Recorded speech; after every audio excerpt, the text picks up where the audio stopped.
Welcome back to the Stretch the Floor podcast. I'm Matthew here, as always, with Venushan. And today we're doing a little top 10, a little looking back with a top 10 list. It's our top 10 NBA players of the 2010s. A couple things before we get into that. We are a little late to the party. It's 2021, but Yeah. we didn't have a podcast in 2019. So we're doing it now. And it's also fun to just be a little more removed from it and kind of like appreciate what happened in that decade a little more removed. And another thing is that we are recording this a little bit in advance. So if Karl-Anthony Towns is on the Hawks now, I'm sorry. At the time that you're listening to this, we didn't get a chance to react to it, but we're recording this a couple weeks in advance. Let's hope that trade does happen by the time. I'm just kind of like going to speak it into existence. But yes, we're recording this a little bit in advance. Anyway, so our usual format for top 10s is you give me your top, your 7 or your 8, 9, 10, and then I give you mine. So let's get into it. Yeah, one thing to shout out before we start this list is for some reason we've done the 50s, 60s, 70s, 80s, and 90s, even the 2000s. Yeah. But the year that we watched the most basketball, the 2010s, we haven't done yet. So this is long overdue. We have to get this done. And I'll give you my top three. And that is, not my top three, my 10, 9, 8.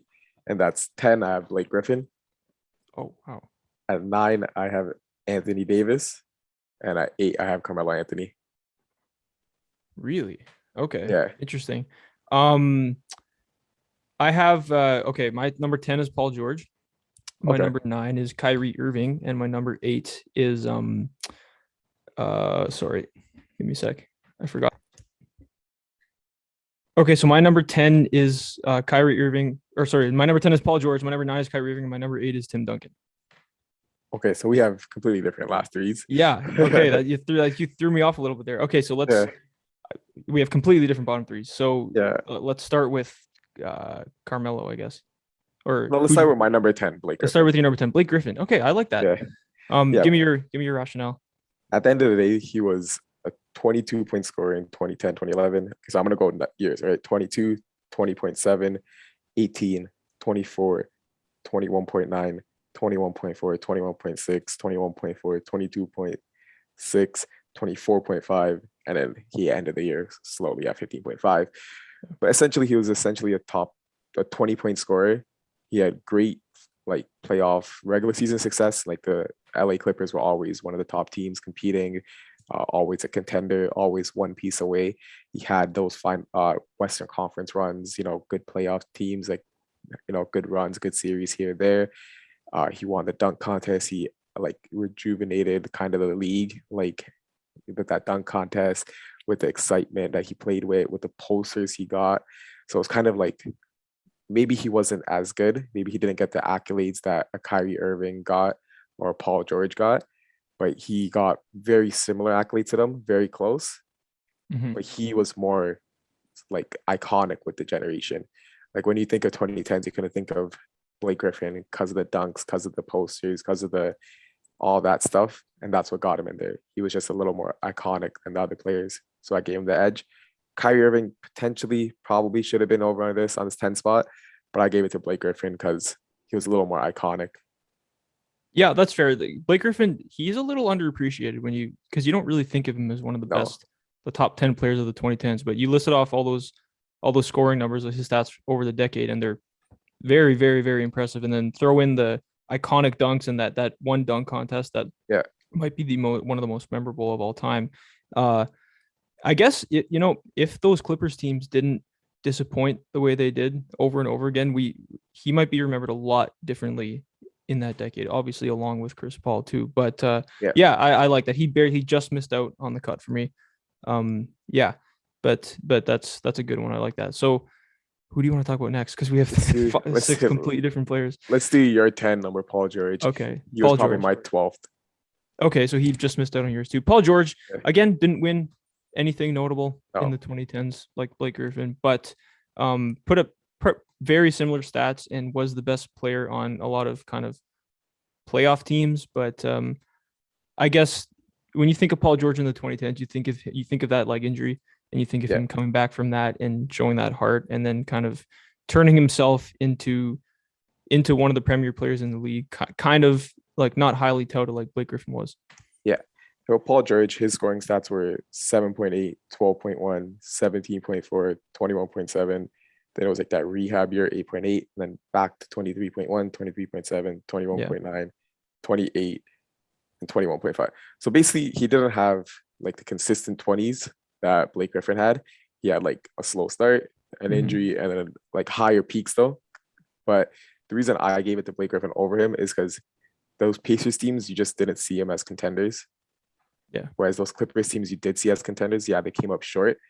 But I think that regular season, the buzz, and all that stuff that Blake Griffin was bringing was just a little bit more iconic to this generation than Paul George. But Paul George's case, offensive is close enough, and then you just say defense. Paul George is just a way better defender than Blake Griffin. Exactly. And you just say, hey, Blake Griffin wasn't even the best player on his team. It was Chris Paul, whereas Paul George was, and he was doing the same stuff offensively, and he has the Eastern Conference Finals run, equivalent to Blake Griffin's Western Conference Finals run. So yeah, it's pretty debatable between those two. It's definitely a toss-up. And let's go to the guy who should have been my number 10, should have made my list, and that's probably Kyrie Irving. Yeah. Kyrie Irving, yeah. You can start with him since he's actually on Kyrie your Irving, the stats are good. He was 22 points right around there for the decade. But for me, it's not only being a part of that 3-1 comeback team, one of the most memorable comebacks and most memorable championships of the decade, if not the most memorable championship of the decade. It was just the shot to seal that. Just that one shot is one of the most iconic shots in NBA history, and that alone kind of was the tiebreaker for me to get him into my top 10. Yeah, essentially, if you were talking about like up to like 2016 where you won that championship, you would easily be in this list. His stats and everything, they're all going to be good enough to make this list. That's but fair. For me, his Boston years / Brooklyn years, literally the second he left Cleveland, it just doesn't seem like he's played basketball. Like he's played a total of, like he's played 60 games, 67, 20, right? So like he has played basketball. It's not that like he's missing, but he misses it at the important times. Like he's never in there for the playoffs. He's never battling. And then before that championship year, he wasn't really doing anything too, right? He was missing games too. It's just there's this one perfect Kyrie Irving year. Yeah. He plays enough games. He wins a championship. He has that historic 3-1 comeback with LeBron. And that it's individual year, it's probably like the third best individual year in the 2010s. But 1 year can't equate for a whole decade of success. And Kyrie Irving he's just a player that we're going to always remember. He's going to be a Hall of Famer, all that stuff. We're always going to remember that 1 year defining his whole career, unlike these other guys who are well equipped throughout the whole decade. Yeah, that's fair. The last 3 years of the decade were definitely a disappointment, but the peak, that 2016 peak was so high. And like that's like, to me, is like real Kyrie Irving. Like when you get like a real season of him, that's like kind of what you get. And we just didn't see that for the rest of the decade, and we haven't really seen it since. But I understand. I get where you're coming from. That's fair. Okay, so let's move on to your number 9, which was Melo. Anthony Davis. Anthony Davis. Okay. That's a good one. I considered having him on my list, but he just missed the cut because he came into the league a little bit into the decade, and then he obviously took a couple years to hit his peak, and then his lone championship was in 2020, so it wasn't part of the 2010s.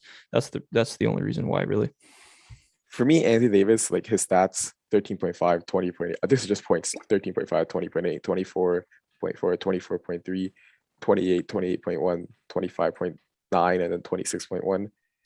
I think for him, it was more just like, this is Anthony Davis. Like, this is the new big. This is how people are going to dominate the league now. Yeah. These are the best players. Like, he was just like that introduction into like, this is what the new big is. This is what the new all-star, superstar big is. Yeah. You know what I mean? It's just like the new version of that. And I have to give him a lot of credit for that and give him that, because now everyone's like that or trying to emulate that, right? A big that has handles, could shoot a little bit, could play defense, could play free safety, could guard centers, you know what I mean? And he just ushered in a whole new position and versatility, which every kid who's 6 foot when he's like in the 6th grade is now still working on his handle. He's not doing just big man skills. And Anthony Davis is one of the reasons for that. As much, we're going to talk about impact and like number 2 when we talk about number 2 or 1 when we talk about Stephen Curry, right?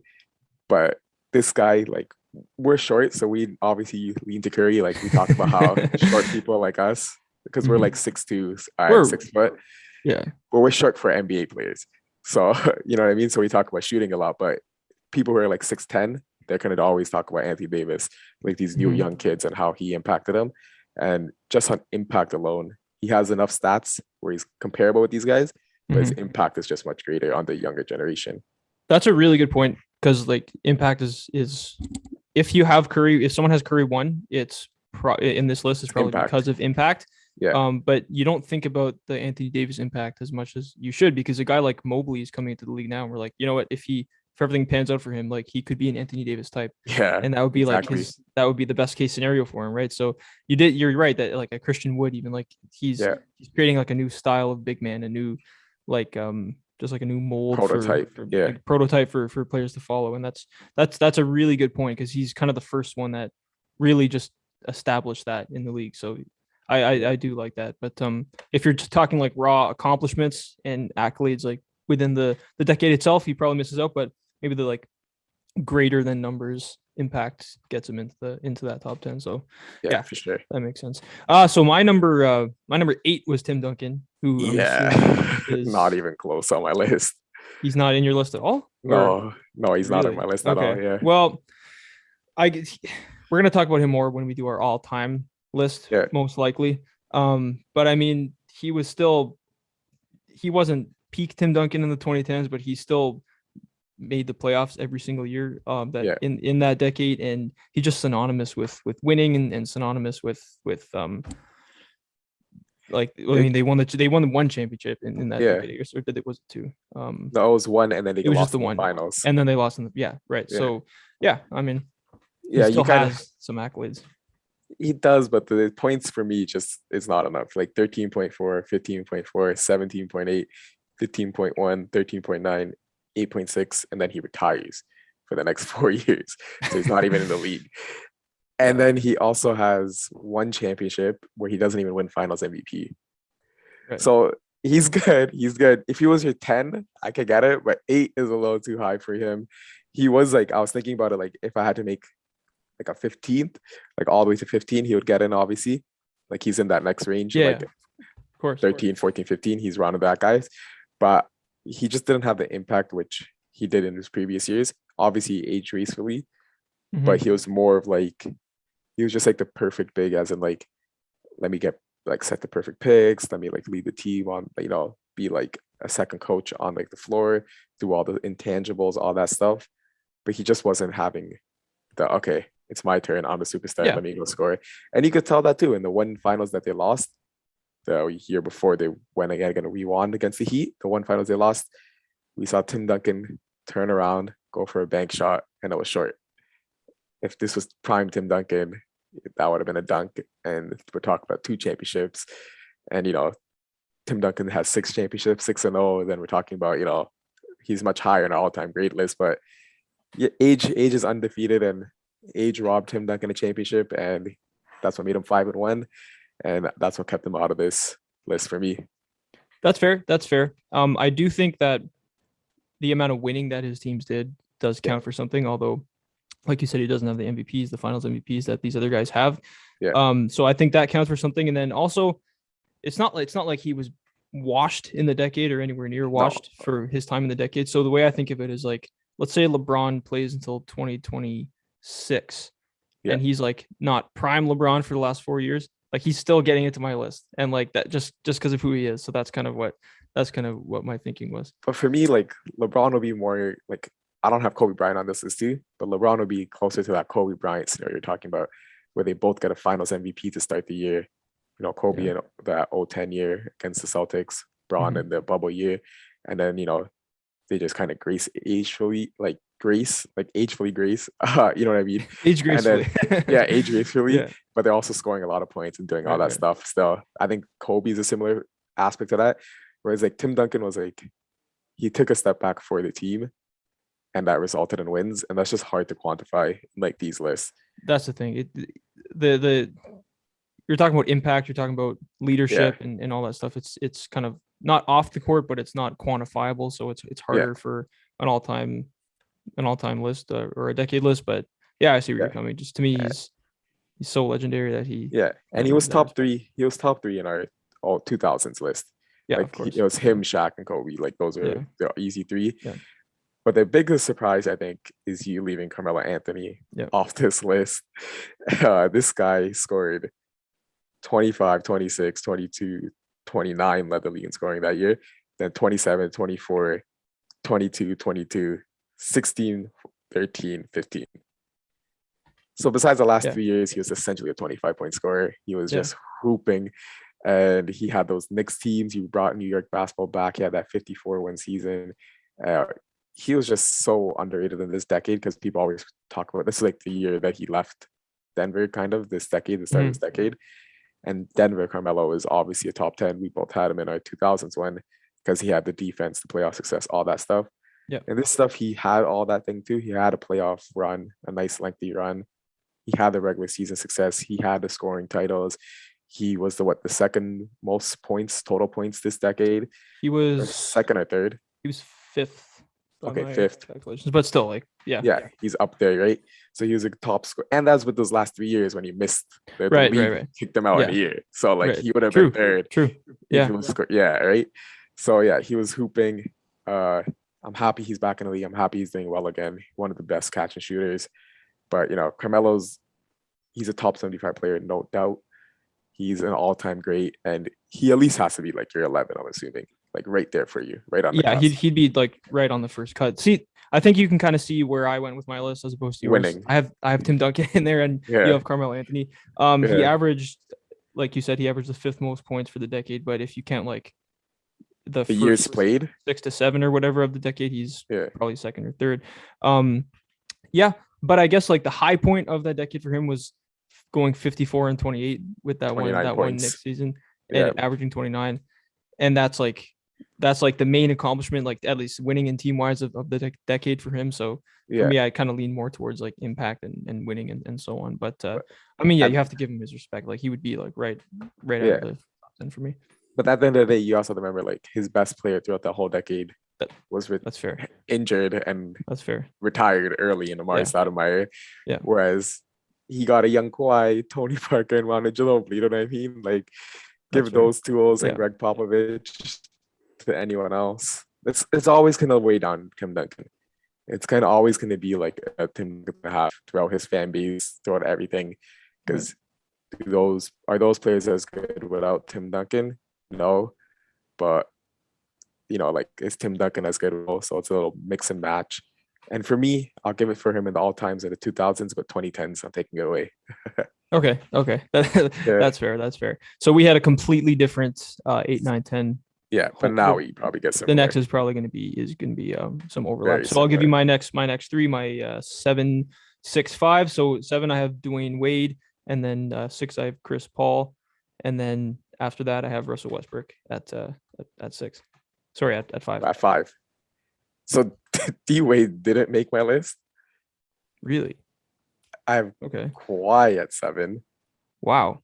6, I have CP3, and 5, I have uh Russ Westbrook.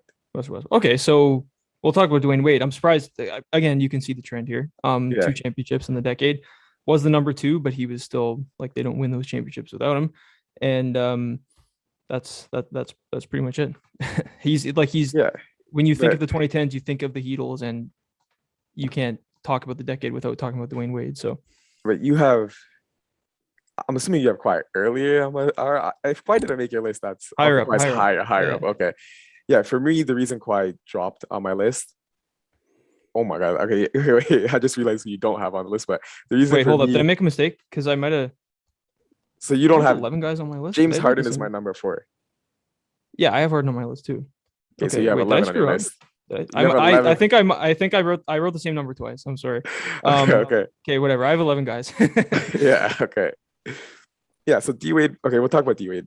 Okay, so D Wade missed my list because he just he didn't close out the year. Like he Yeah, had 2 good years, and then that's kind of it, right? yeah, Yeah, those 2 good years. The 2010 year when they lost the championship, then the year they won the championship, and then the second year they won the championship and on. D Wade just barely played because of the knee injuries, right? yeah, yeah, So yeah, D Wade was amazing. He's definitely one of the most talked about players, definitely iconic for this generation and stuff. But sadly for me, he just didn't get enough games.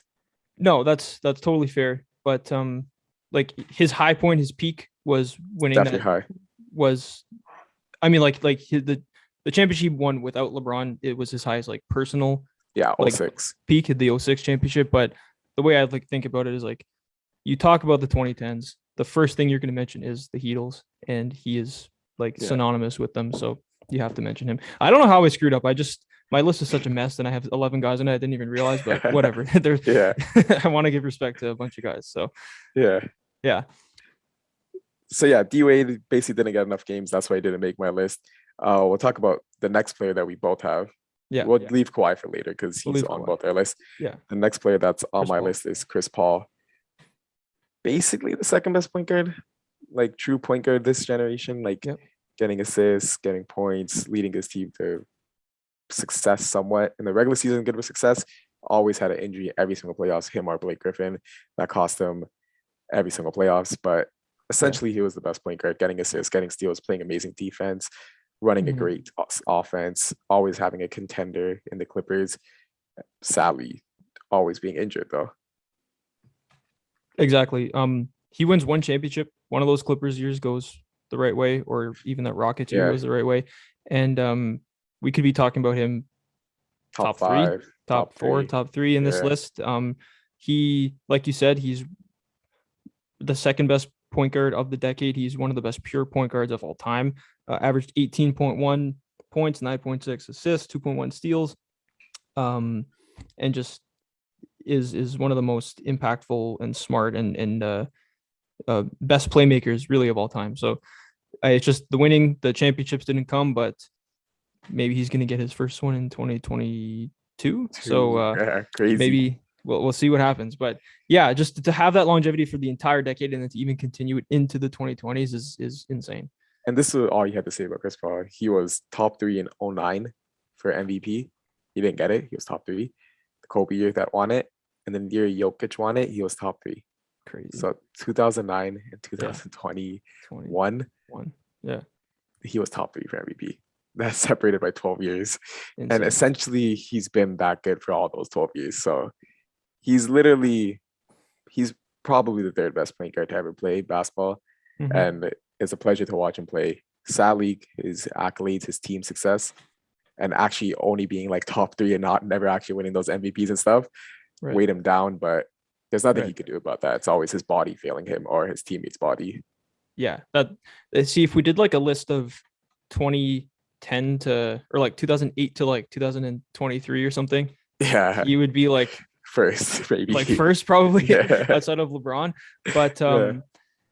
it's crazy because yeah, LeBron has that longevity. But if you were to predict early in LeBron's career that he like, you wouldn't Makes be sense. shocked. It's like Yeah. his body, right? You wouldn't be shocked. He's 6'8", whatever, Playmaker. 260 pounds, playmaker, whatever. But Chris Paul, 6-foot point guards are not supposed to have this kind of longevity.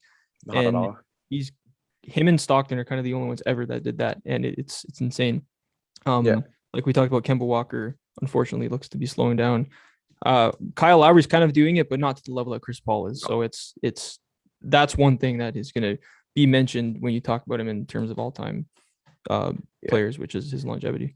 And Chris Paul's like diet, the way he treated his body, all that stuff is going to be like vegan now, isn't he? Yeah, like how his vegan diet Yeah. changed him. You know, like that's what we're going to OKC. That's what we kind of rejuvenate his career, is made sure those legs stay out healthy throughout those whole playoff runs, and then like even for the Suns run, a whole finals run, it stayed healthy, right? Mhm. So like the vegan diet and stuff, like Chris Paul's definitely gonna be one of the persons that push it forward, especially for all the NBA players. And yeah. once we see more NBA players do it, just we got to remember Chris Paul's the one that started this trend. Yeah. Hope maybe Zion can get on that diet and see. Zion's on a vegan diet would be. He might be the GOAT. Pretty wild. Yeah. Okay. So let's talk about Russell Westbrook. Yes, my list is more focused on winning, more focused on championships and things like that. But it gets to a point where I have to give respect, and I can't deny what he did. This guy averaged 3 straight seasons of a triple double. It was only the first time he did it was the first time since Oscar Robertson, and then he did it 2 more times in a row for good measure.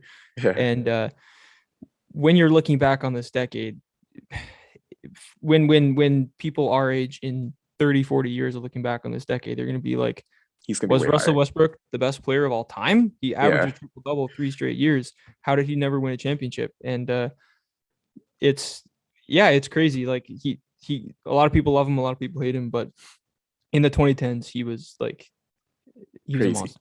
Yeah. Russell Westbrook's those players that's going to be remembered more fondly when they retire. Yeah. It's just true because right now we just hyper-criticize winning and that's it. But once you retire, people really don't care how much you won. Like, yeah, in the long-term debates, it's good. MG has 6, LeBron has 4, but you know what I mean? It's going to be like, we don't see people hating on Tracy McGrady for not winning, right? It's just like, oh man, Tracy McGrady was such a crazy scorer.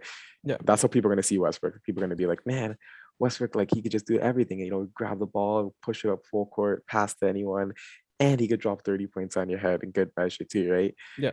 And that one year he won MVP, he was actually shooting threes at like an insane percentage too. So that one year he was literally unstoppable because a Westbrook that could shoot threes is potentially like the best player in the NBA. Yeah. So that's how good he was that one year. That year was historic. He willed them to the playoffs. And like when we talk about 1 year peaks, that's right up there with like 2016 Curry. Yeah. Like that's right up there. And man, if he just had a championship, he'll be much higher in the debate with everyone else. But the lack of championship holds him back, which is probably going to do for his whole career and his whole legacy. Unless he gets one this year with LeBron.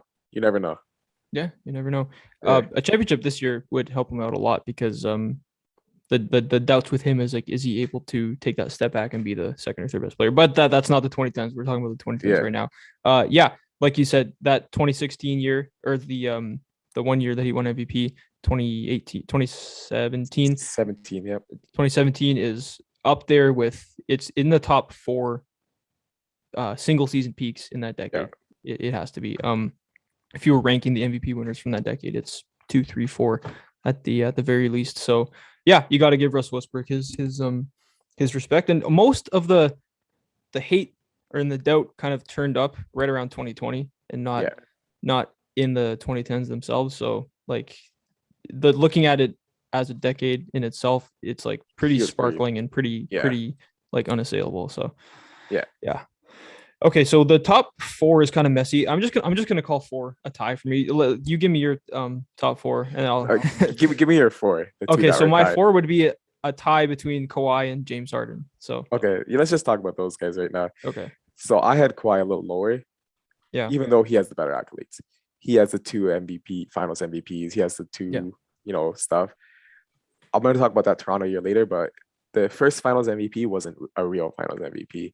I don't want to like diminish his award and stuff, but like it was kind of like, let's be honest, that was like a 4-way tie for Finals MVP, which he just gave to Kawhi. It could have gone to Ginobili, it could have gone to Tony Parker, it could have gone to Tim Duncan. That was a real team win. It could have even gone to Danny Green that year. That's how good Danny Green was that playoff series. Yeah. Like that year could have went to any of those starters. That was a great team. And that's why I have him lower, because like the first 5 years he was playing in the team, and then he was just starting to take off, and then he got injured. And then now we come to the Toronto year, which was literally a Michael Jordan-esque year, probably one of the best years of all time. Couldn't be talked. He has a good load manage year when he's scoring a crazy amount, playing amazing defense, leading this new team. Then he has one of the best finals runs of all time, beating amazing teams, beating the 76ers who have Jimmy Butler, Tobias Harris, Joel Embiid, Ben Simmons, having the best shot of all time, Game 7 second round winner. And then he goes, beats the MVP and Giannis. Then he goes and beats the best team ever assembled in the Golden State Warriors. It was one of the best finals run. But again, that was just 1 year. And his injuries and his earlier like team player kind of role instead of star role dropped him down. But at the end of the day, 2 finals MVP, he's undeniable and easily a top 5 in this decade.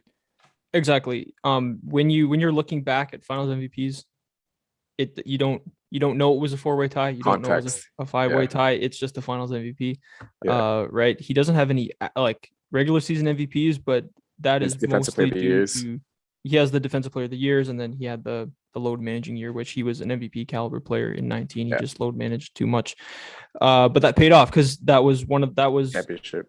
one of the most memorable championships. I mean, for us, it was the most memorable championship Yeah. for Raptors fans. So maybe that plays a little bit of a role in me having him higher on this list.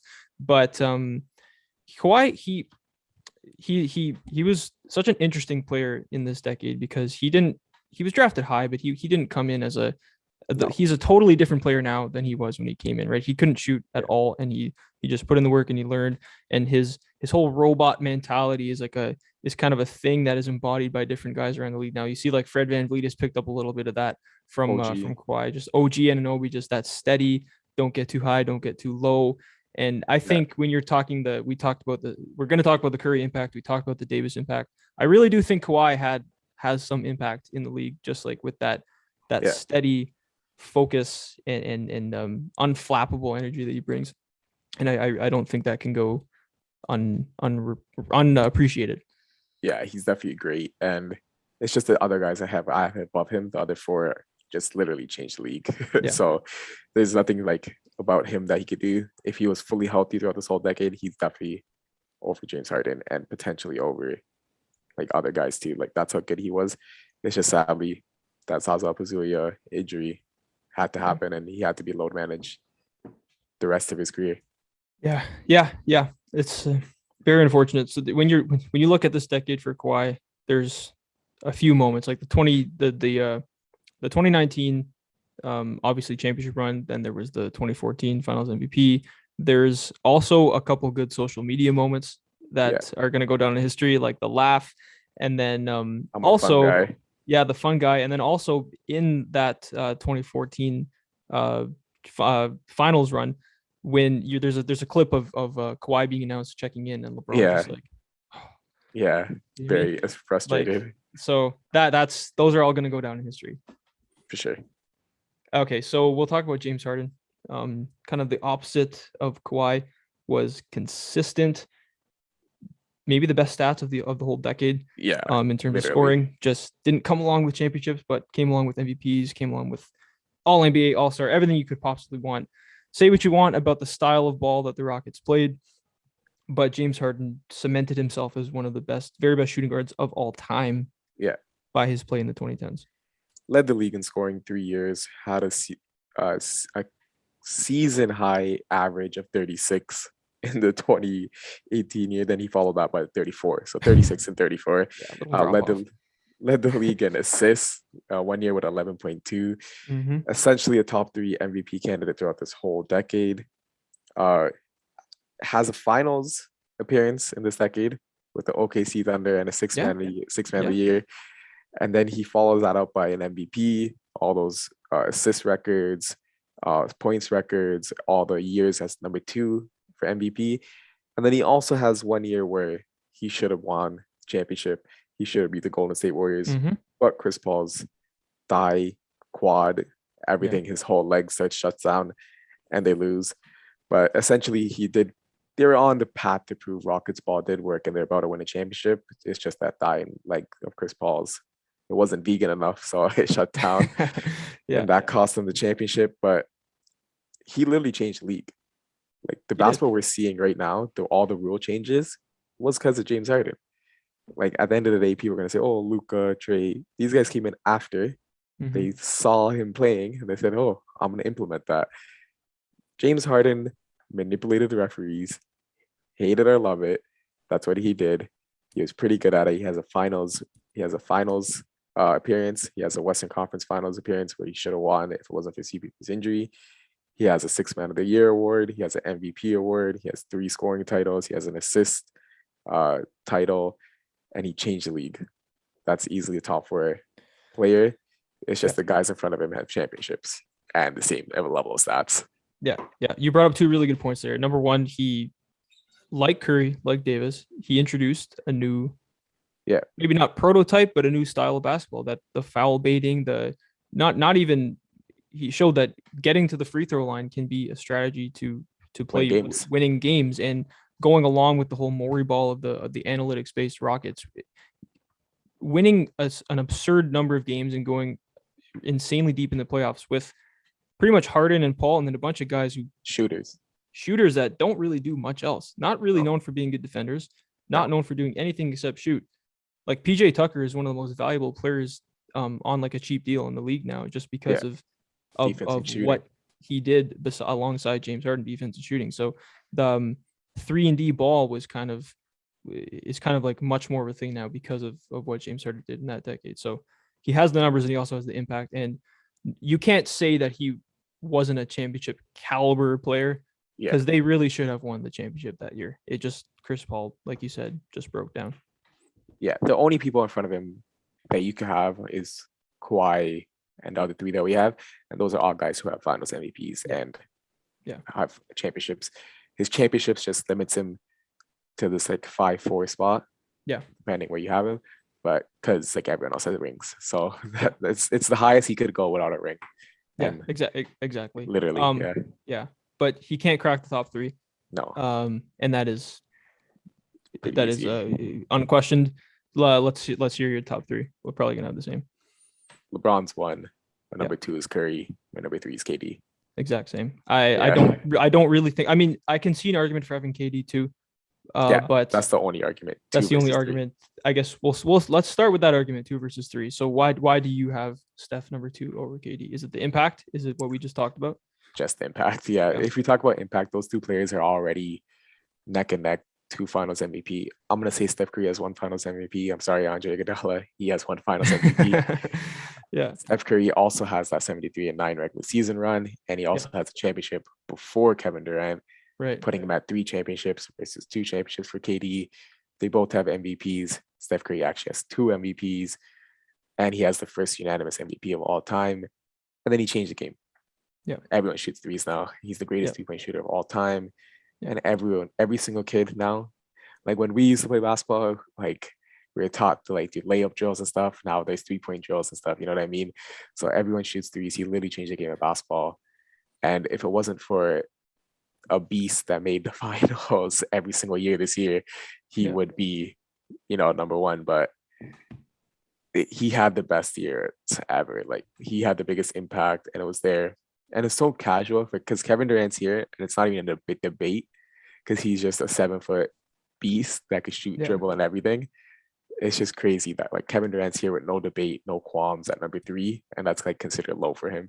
Yeah, that's crazy. Like, see, the thing that makes it tough is that Kevin Durant came into the league in 07-08, so he had those 3 years before the 2010s, and he was in his prime. He was at his peak. Well, maybe not quite peak, but he was Kevin Durant by the time 2010 came around. So the whole decade, he was, and like the injury year was 2020. So the entire decade he was Kevin Durant, right? Yeah.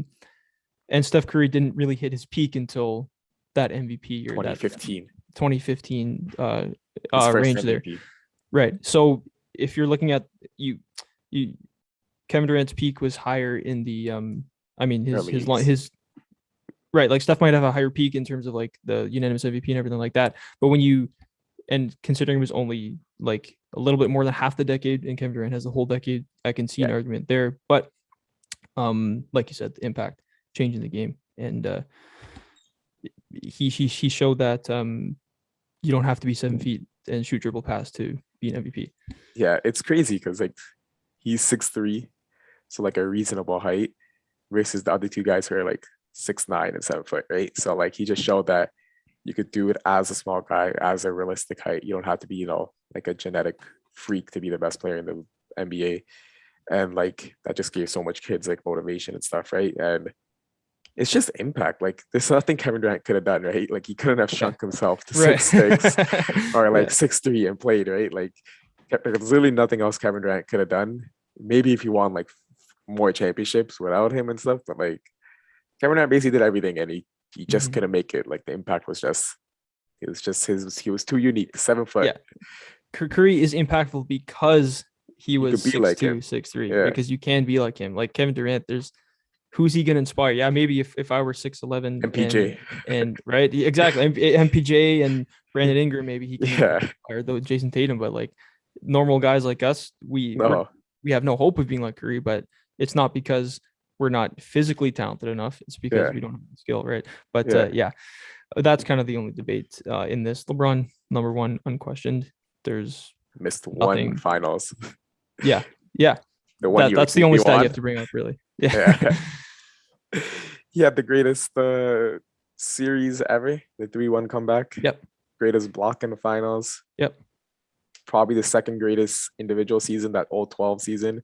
It's probably number 2 to Curry's 16 season. Mm-hmm. Beat Curry when he was 73-9. Beat, just incredible, man. This guy just made every single finals, except the one year the Raptors won. Yeah. Crazy. Like his longevity and his impact. There's a reason he's in like GOAT conversations and stuff like that. Mm-hmm. And he cracked 30,000 points. He's probably gonna go for that all-time record now. He's gonna go also try to play with his kid. He's gonna just have one of those storied careers where like you're gonna need like a 7-part series for his career. Yeah. Just like we needed a one for Michael Jordan, we're gonna need a 7-part series when LeBron is 50, 56, around there. Yeah. He's just that type of guy. Yeah. Yeah. I like this stat from Bleacher Report here. I don't take credit for this.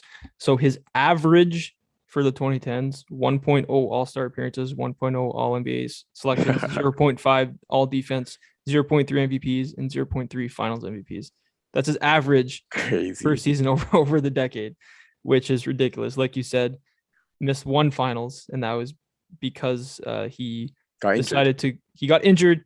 That Lakers team wasn't going to win the championship. They weren't going to go to the finals, but he did get injured, and I think they still would have had a pretty deep playoff run. And he decided to finals. Yeah, he decided to go to that team to kind of build something there, and he knew it was going to be a little bit longer of a process. Then he won the championship the next year. So nothing really else to say about him. He's either your 1 or 2 all time, and there's no doubt that he's number 1, because although my list was more leaned towards winning and yours was maybe leaned a little more towards stats, LeBron has the best of both things, and there's no debate. Yeah, it sucks that like when we get to like the real juicy like 1, 2, 3, like we have no debate versus like 8 to like 10 we were like debating. We're like, no man, Carmelo Anthony is way better than Tim Duncan and stuff like that, right? Yeah. But like once you get to this stuff, it's just like there's just levels. Like it's just like it's not arguable. The only people who would argue it is like Skip Bayless, because he just that's how he gets his clicks. But if you're being realistic with yourself, it's just not arguable when you get to 1, 2, 3. Yeah, and we'll be talking about LeBron again and Tim Duncan again, maybe Kevin Durant again. I don't know who's on your list when we get to our top 10 all time. But that pretty much does it for our 2010s, unless you had something you wanted to add on at the end there.